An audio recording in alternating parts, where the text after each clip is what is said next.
let's move on to our next presentation. And that is going to be seamless integration, the power of Koha and Aspen Discovery in modern libraries.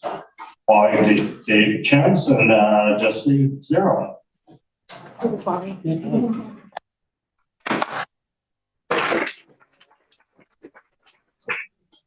only a little bit.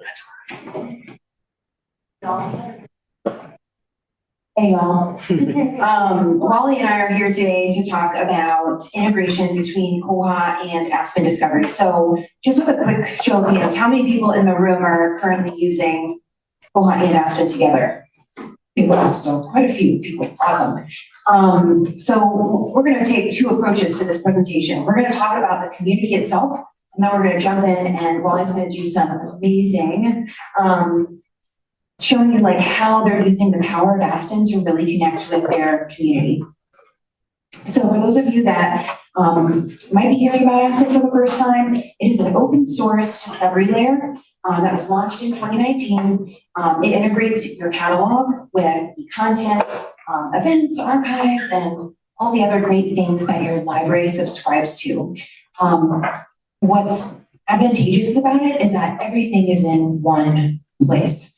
So, you know, you're giving your patrons that unified experience. So when they search for, let's say, sewing, you're gonna know all my favorite hobbies by the end of this presentation. You know, they find not only the books or the e-content that you might have, maybe you have magazines on sewing from Overdrive or Liddy, or maybe you have Creative Bug, my favorite subscription, and that allows you to see all those different things that are available in the library.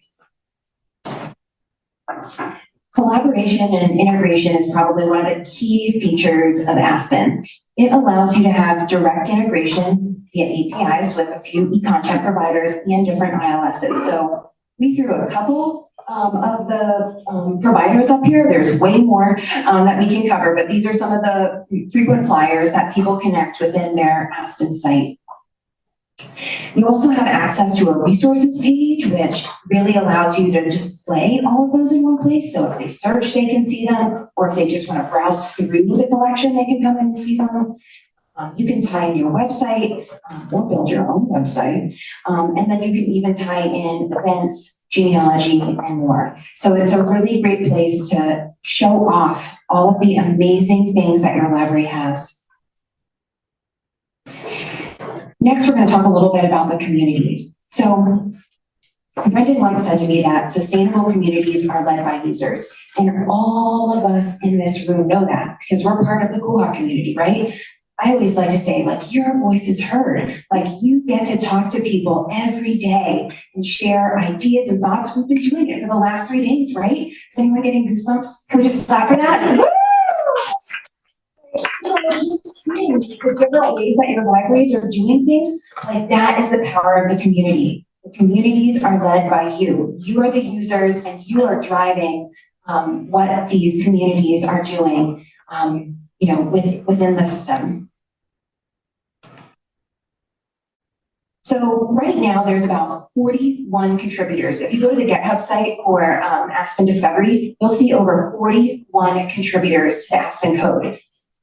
How many people know where to find that in Koha?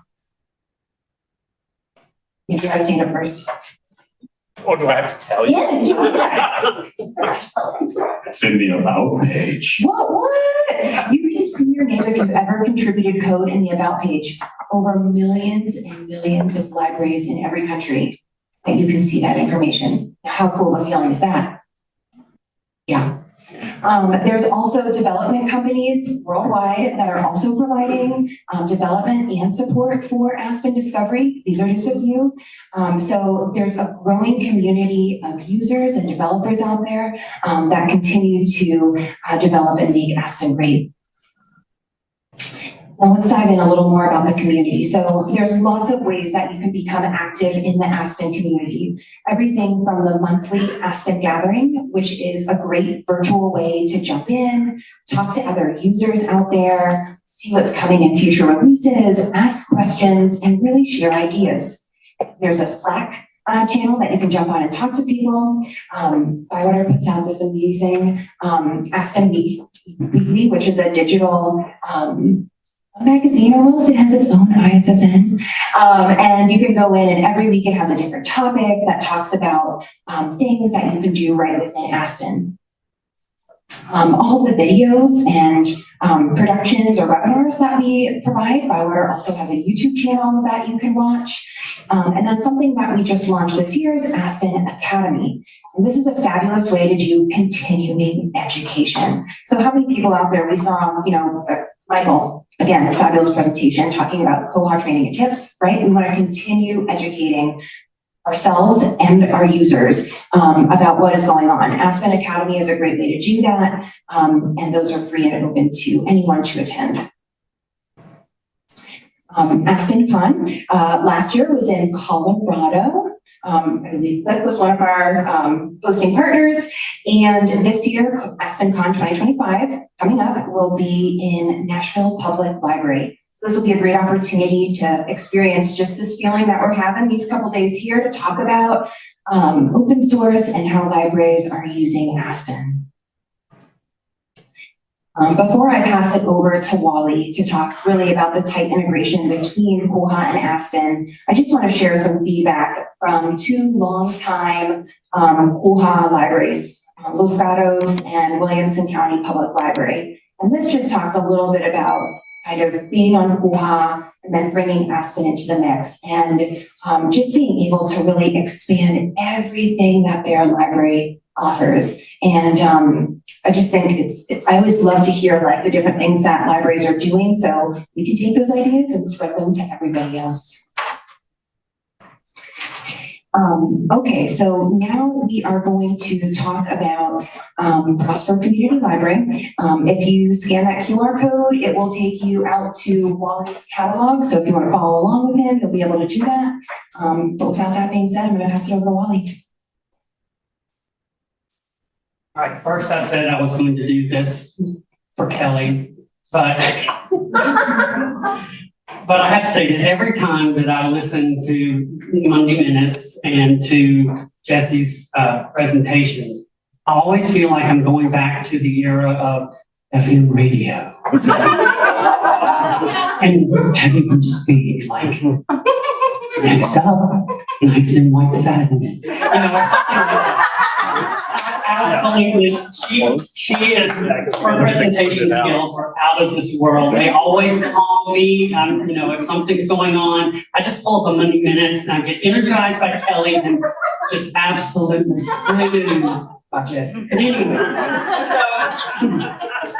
so I want to go on, and basically my portion of it is just to kind of give you a sense of what our what we have done with our catalog. First off, as probably many of you are municipal, your town probably requires you to have a tie-in with their town website. We fought this because we especially before they changed to Civic Plus, it was very difficult to navigate. It was not user-friendly, et cetera, et cetera. However, when they changed to Civic Plus, we made sure that it covered certain aspects that we could then tie in and seamlessly go to our library website, which we are using as Aspen. So the town's website is what you see here, and this is our library landing page. If you notice down at the bottom, we have everything from the catalog, going straight to the catalog to the membership application. And so I want to give you just a couple of this thing is bad.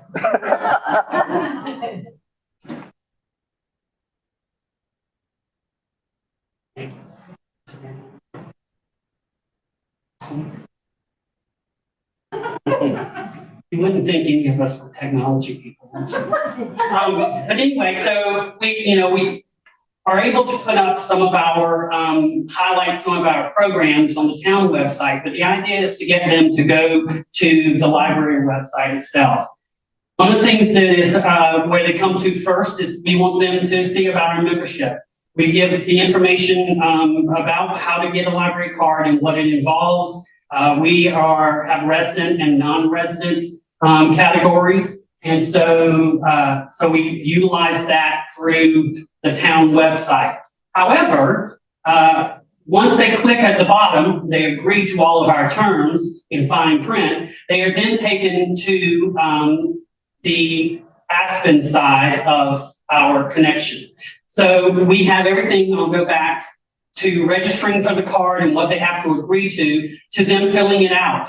We've created a form where they just put in the information we require, and then they submit it, and they get a congratulations and feel good screen. I'm trying to get development to do some confetti or balloons or something that will make it like, woo, you made it this far, and go from there. But it basically allows the person to do this at home. They don't have to do it anywhere. They can do it on their phone if they want to. But if they go to the town website, it brings them directly into our Aspen.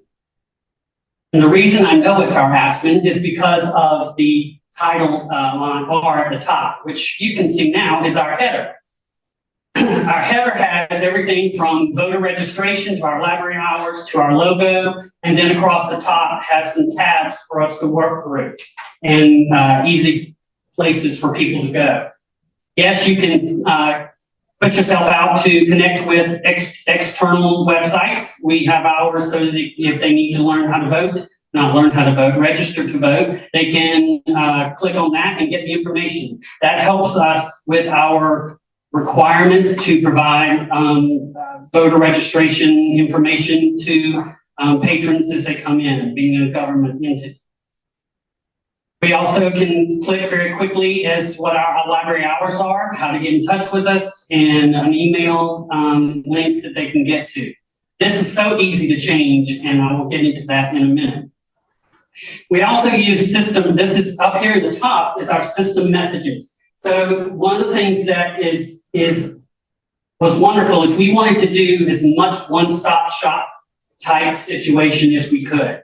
We wanted this as a PR tool to where people would go to not only to just look like a catalog, but to know things about the library. And I'm going to get into more of that in just a few minutes. But one of the things, this is a screen that you will see at the top as soon as you log on to the catalog in the library or anywhere else. So we're going to be closed for Labor Day, and so we need to alert people to that. So we can put it right there front and center. It's easy for people to see whether they're on the way to the library. Oh, I forgot it's Labor Day. Or if they just want to make sure that, why is my book not due on that Monday? We also do, it's very easy to work with. WYSIWYG is the basis behind everything that's basically done here in Aspen.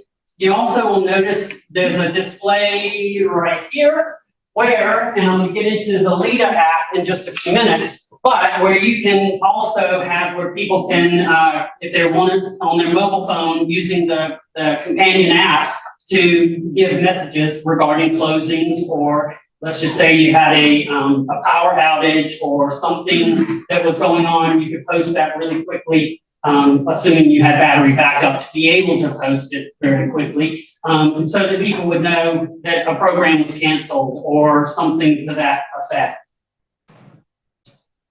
This is where we, when we rolled out LiDA, which was about a year after we moved in with Aspen, we became bedfellows with Aspen. We wanted to highlight LiDA because we wanted to have the one-stop shop. Most people have their devices with them at all times. And so we wanted to make sure that they could check to see if we had a book, or if they wanted to know when a program was, or if they needed anything else. Basically, it's a mirror, it's close to a mirror of Aspen. It's not everything that Aspen has. We're working on that. They are working on that to get it more enhanced and more robust.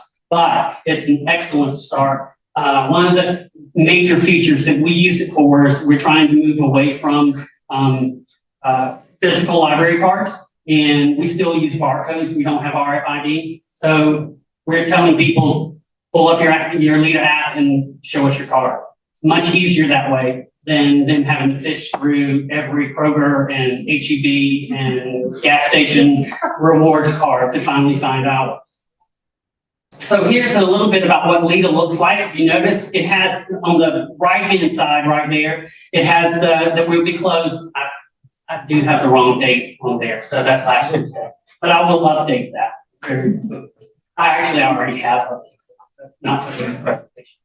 On the other side, though, on the left, when you actually sign in, it will show you everything you need to know about your account. Whether you have any fines, whether what your reading history is, you can go back and look and say, I think I read this book, but I'm not quite sure. Go through your list. It's easy.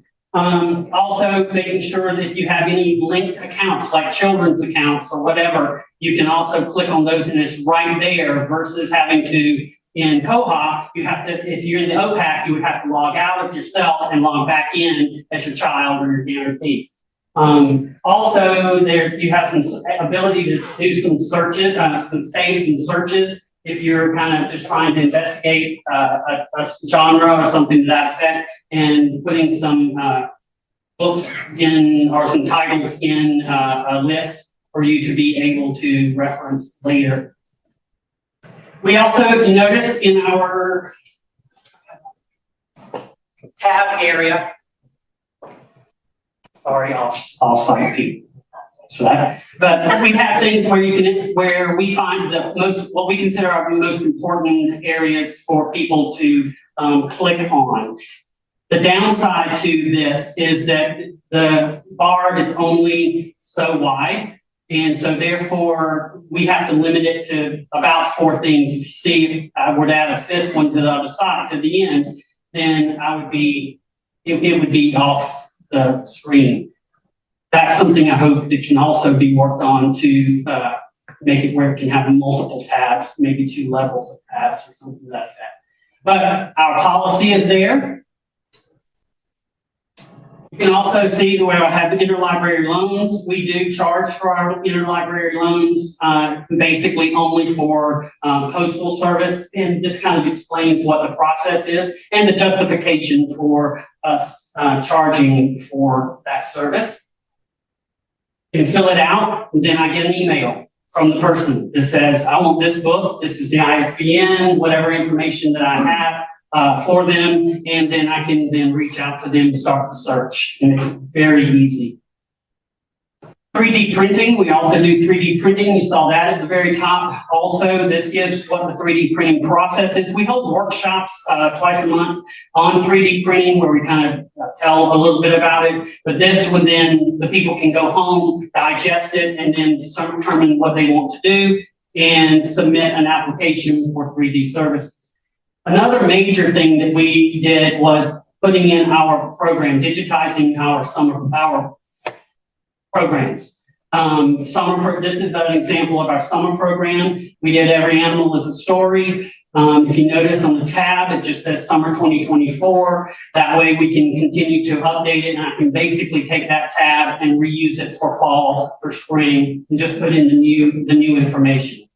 I'm still working on digitizing the current program, but basically what I did do is I take the PDF and break out the different parts and then hyperlink each one of the blue areas and the yellow area are hyperlinks. And you can go to just if they want to know what are the weekly events for children, or they want to go to just the teen and tween events, they can do it just in one click.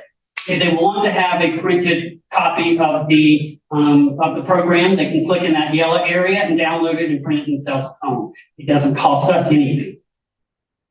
These are just some of the pages that I put together. Basically, again, taking the paper program and digitizing it. Just flip through a couple of these.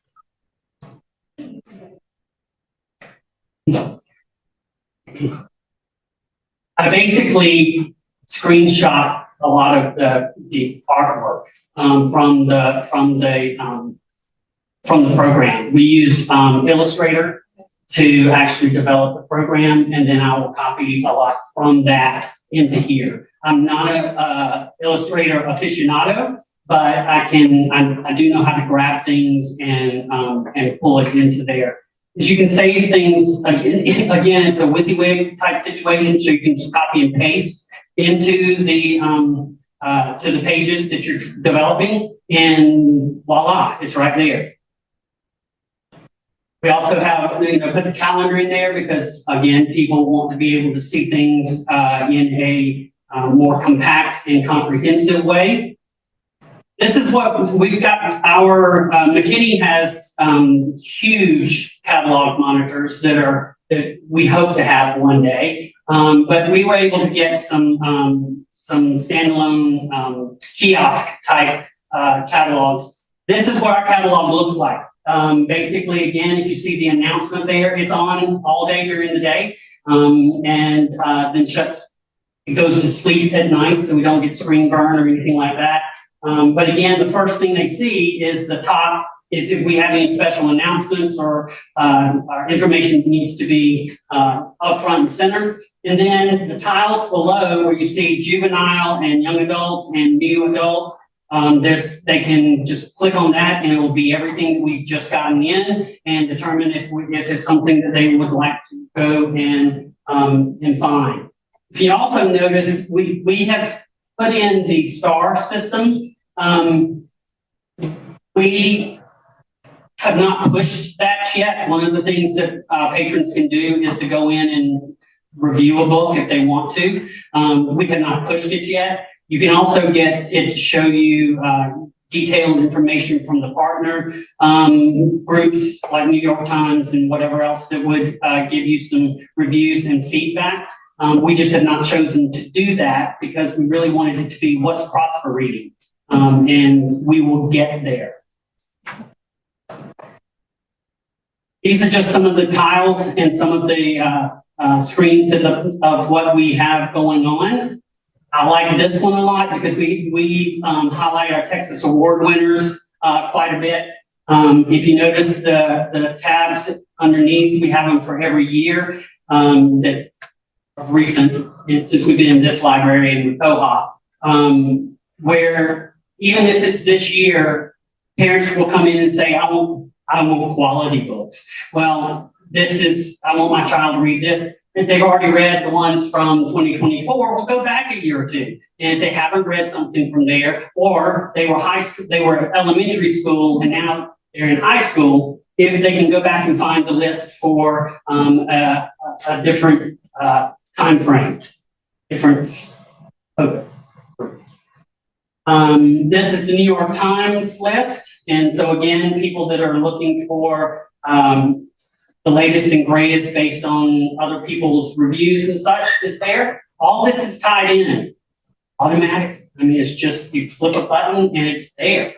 There are other services that we chose not to be a part of, but it's included in our package. All I do is go in and click a button and it's there.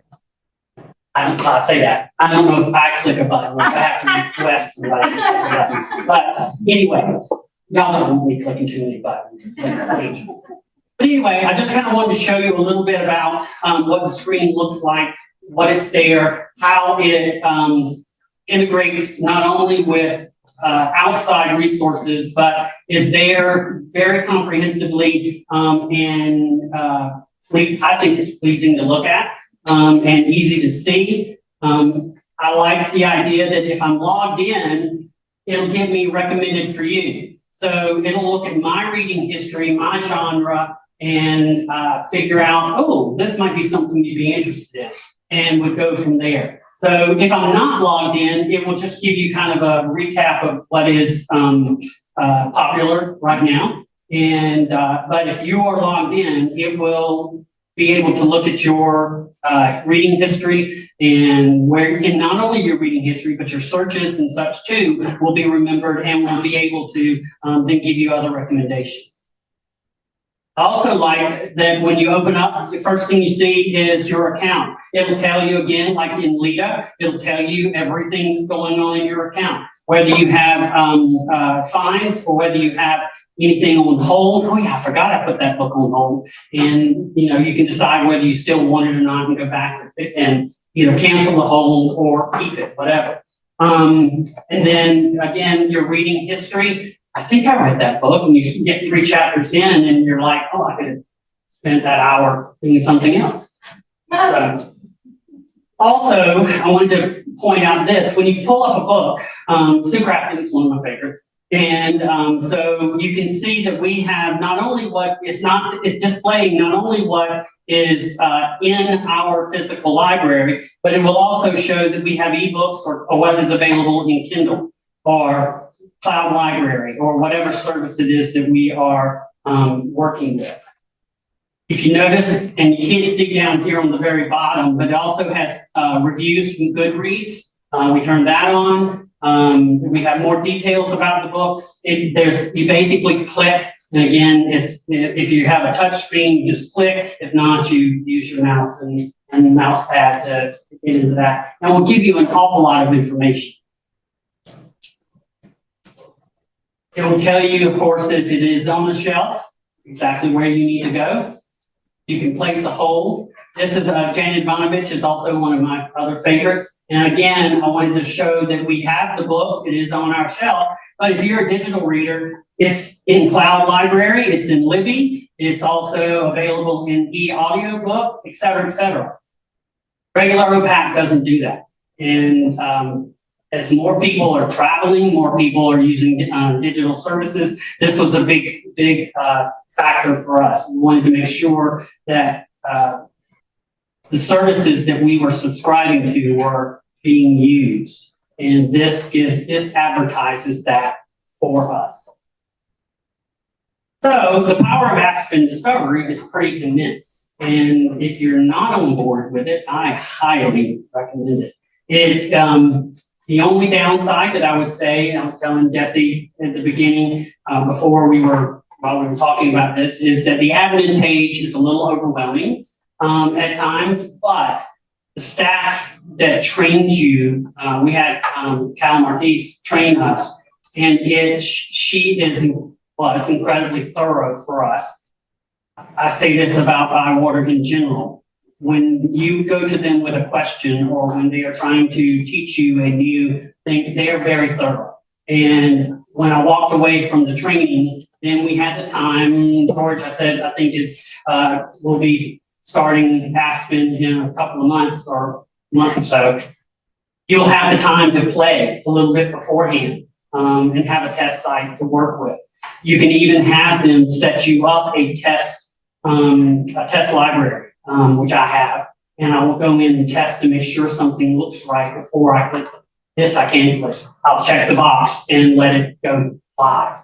So it's a powerful addition and a great one-stop shop. I have not tapped into half of what I think it can do, but it is where we are at this point with our size of library, and it has been very well received by our patrons. Last thing I wanted to say, I forgot about this screen. It's a powerful tool. It allows the library to highlight its collection. I like this part, the bullet number 3, the most, is it allows the library to promote services and programs with easy, clickable, digital access for visitors. And LiDA is just having something that people can click on their phone, which everybody clicks on their phone. Do you have the app? Do you have the app? Do you have the app? Yes, it is easy. So that's it.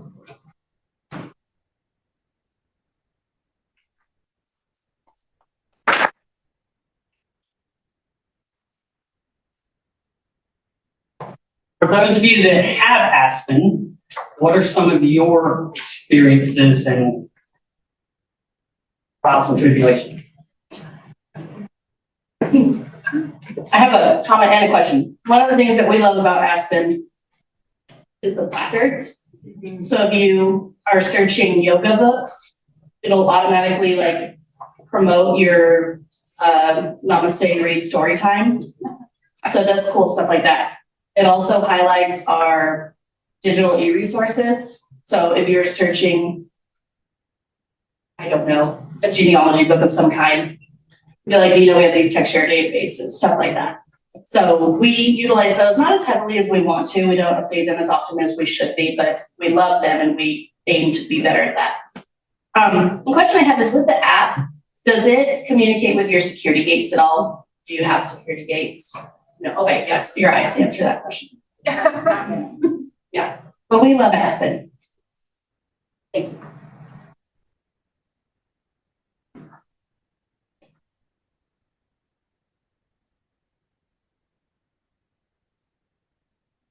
Use Aspen as well. And one of the things that's really nice about it is you can create virtual branches, basically. And so we've got a school/community library, and we have it set up with, there's a public library interface, and there's also a school library interface that they can go to. And then I've also been working on creating a kids catalog that people can go to. And I know other libraries have done things like that as well.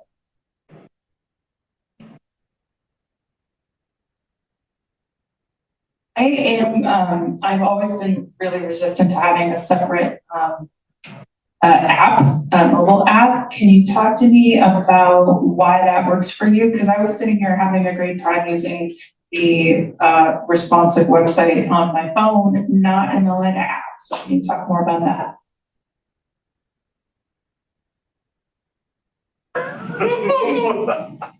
This is our first attempt at using an app, okay? Because it was directly tied in with Aspen, it felt like a perfect marriage, so to speak, because Aspen is so tied into ByWater and to Koha. We felt like it was it just made sense for us. We did consider, before LiDA came out, we were considering going to a third party. And I resisted that because I was afraid of link breaks and live interaction, so that when the book is checked out, how quickly will it reflect on the app? With this, it's all seamless. I mean, it's just seamless. There are things, yes, that I would love to see LiDA be able to do. And I think I talked with that before on things, and Miranda, more about, I would love to be able to promote programs more. LiDA is much more the catalog side of Aspen, but I can still put announcements there, which is helpful. And so you have, I think it's 300 and something characters or something. I mean, it's a nice, you can add almost a paragraph worth of message if you need to. If you have anything else more to say about that, then I'm going to read it anyway. But we wanted to be able to move to digital cards. That was one thing. Again, it's working off of the same databases, at least they are. They certainly talk to each other very well. And if there's an issue, you go to the same ticket area and just click on whichever support you want. And it's just convenient. I do want to say, Sarah, to follow up with your question about Aspen is responsive, so you can open it on your browser, on your mobile device, and just go to town. And I think that's what speaks volumes about it, because some people prefer to use the browser on their phone. Some people like to have apps, and so it gives flexibility that you can do it either way. In McKinney, we've done the same thing. We've gone with the app. Although, as far as I'm concerned, use the mobile thing. It works much better than the app does. Sorry. But everybody wanted an app. They'd come in, well, where's the app? What's the app? And trying to teach somebody how to bookmark something that will let them log in quickly was harder than just getting the app and letting them use the app. Could you just sell it as a place to have a virtual library card? Yeah, but the mobile interface does the same thing. You log in, it's got your barcode right there. You don't even need it.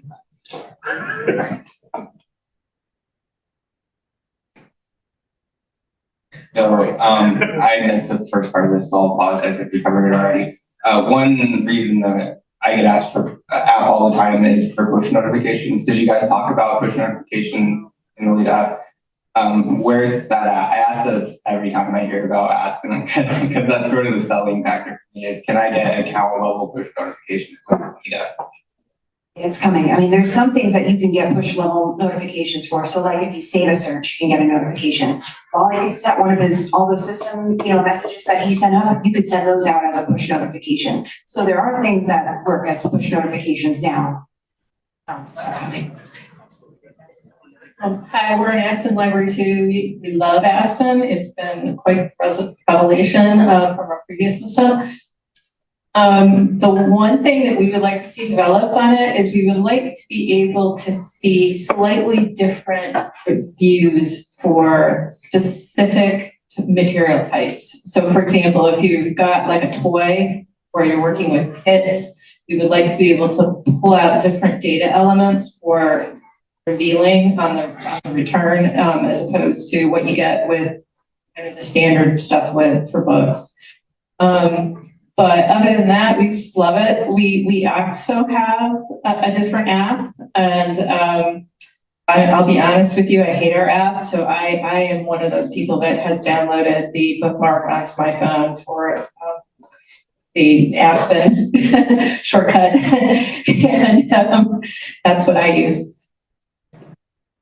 I'm going to plug community again. So if you go to community.aspendiscovery.org, there's a community calendar on there with all of the, groups or meetings that you can attend. And in 2 weeks, there will be a developers tools meeting where they'll be talking about what they want to use to share future developments. Like, so we can track it, in Koha we have Godzilla, but they're talking about what tool they want to use to track that kind of information. So I encourage people, you have great ideas, let's have a meeting. Yeah, and I want to comment on that just a little bit too. Both of these are new. I mean, these are in relative terms, these are new software enhancements that we are attaching to Koha. It's going to grow. The more you say, I wish we could have this, I would like to, it needs to do this.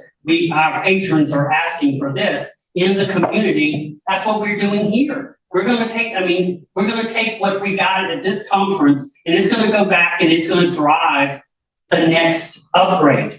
It's the same thing with Aspen, same thing with LiDA. If it needs something else, this is the forum, and you are the ones driving.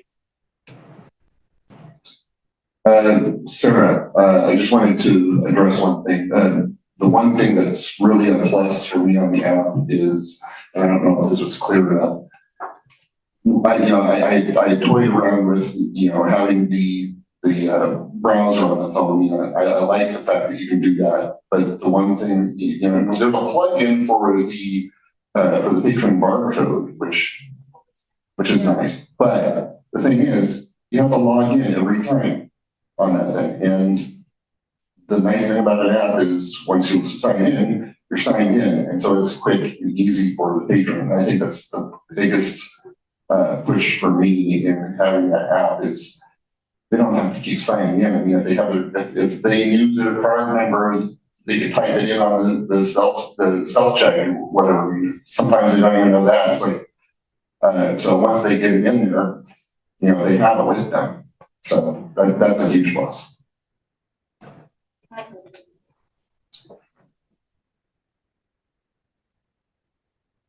Okay, sorry, I think I was confused. We are able to check out on our FE app. So I just assumed when I hear library app, I assume it checks out. So if LiDA could check out, that'd be awesome. So maybe one of the development things.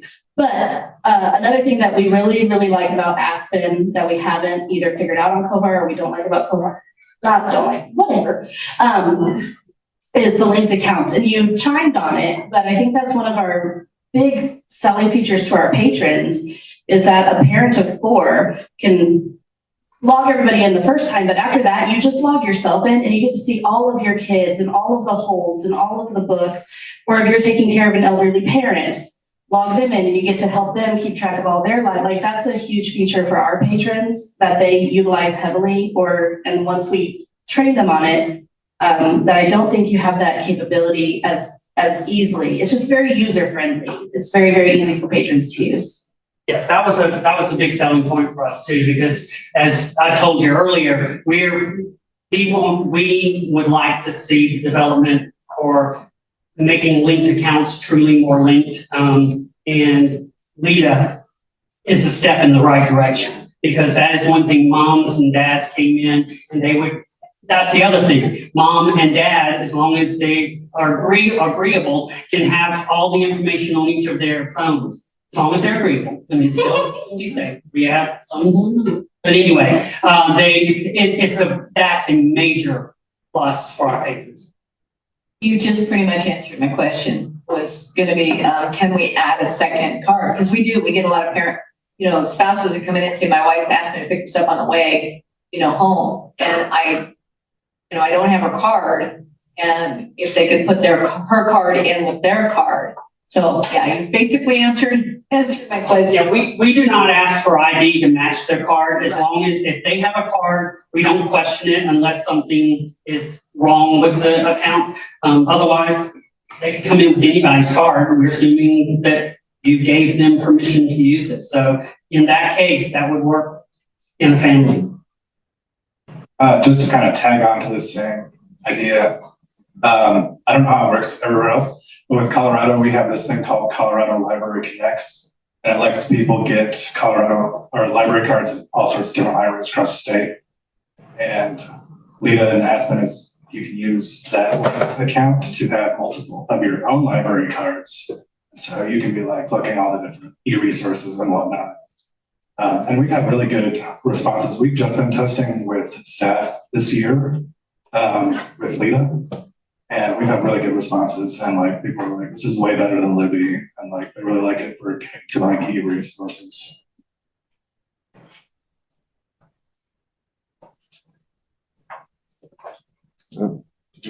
Under the clock there.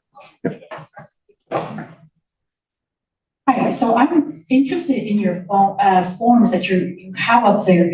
I actually went on and I'm trying to figure out like your required fields. I don't see a way to make a field required unless like it's already, like you can't make it unless if they say it's required or. No, you can put, it's totally in the WYSIWYG side of it, when you're on the back side working in it and you go to the forms set, you can put what your question is going to be or what your field title is going to be, the box, whether it's required, whether it's text, whether it's a drop down, whether it's whatever. It's all just, it's there for you. And all you do is set it up as you want it. I like a lot of information. I like more information than really I probably should. But so a lot of my stuff is required because we'll have Joe Smith write in and say, I want a 3D print. And that's all they give me.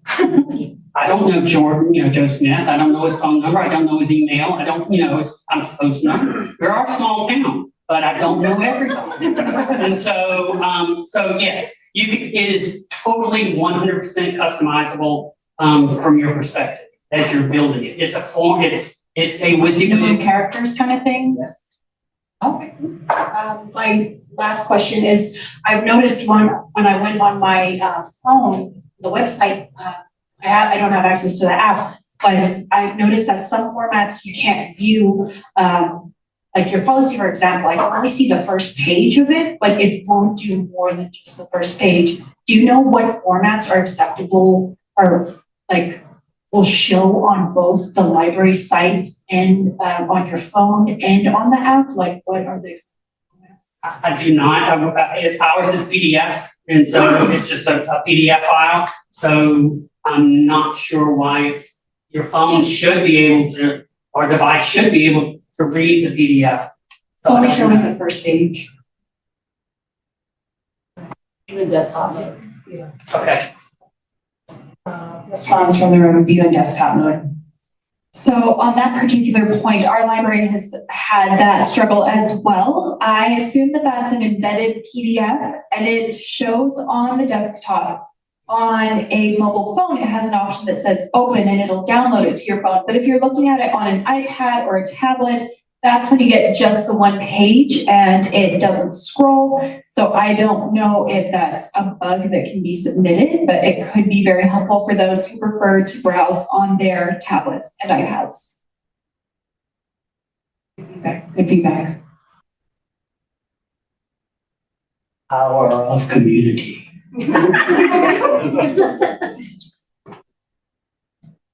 All right, thank you.